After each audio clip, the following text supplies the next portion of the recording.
আসসালামু আলাইকুম। আজকে আমি আপনাদেরকে বানায় দেখাবো তালের বড়া। আর এই তালের বড়া তৈরি করতে হলে প্রথমেই নিতে হবে তালের গোড়া। তালের গোড়ার ভিতরে আমি পরিমাণ মতো চিনি দিয়ে দিচ্ছি। আপনারা আপনাদের ইচ্ছা মতো চিনি, মানে যে যেমন মিষ্টিটা খাবেন সেই যেমন চিনি দেবেন। এরপর আমি দিয়ে দিচ্ছি শুকনা চাউলের গুঁড়া। এখানে ভিজা চাউলের গুঁড়া দিলেও হবে, আমার কাছে শুকনাটা আছে তাই আমি শুকনাটা দিলাম। দিয়ে দিলাম পরিমাণ মতো লবণ। এবার আমি চেপে চেপে মিশ্রণটা মাখাই নেব।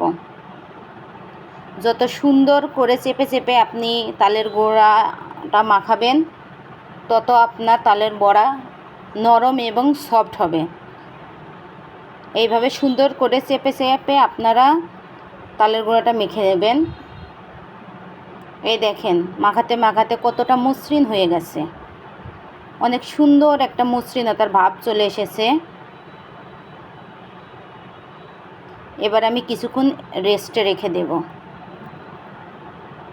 এবার কড়াইতে পর্যাপ্ত পরিমাণ তেল দেব। তেলটা একটু বেশি পরিমাণে দিতে হবে, যাতে তালের বড়াগুলো তেলের ভিতরে ডুবে থাকে।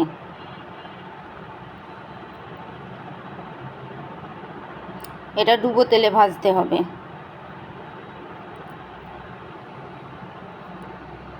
তেলটা গরম হয়ে আসলে এবার আমি একে একে তালের বড়াগুলো তেলের ভিতর দিয়ে দিব।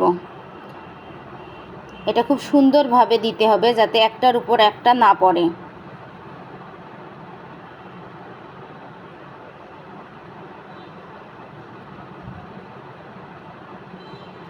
এখন আমি এক পিঠ উল্টাই দিচ্ছি। এক পিঠ হয়ে গেছে, অপর পিঠটা আমি উল্টাই দিচ্ছি। দেখেন আমার তালের বড়াগুলো অনেক সুন্দর সফট এবং ফোলা হয়েছে, অনেক সুন্দরভাবে ফুলে উঠেছে। আমার বড়াগুলো হয়ে গেছে। এখন আমি একটা টিস্যু পেপারের উপর নিয়ে আলাদা পাত্রে এগুলো উঠাই ফেলাবো।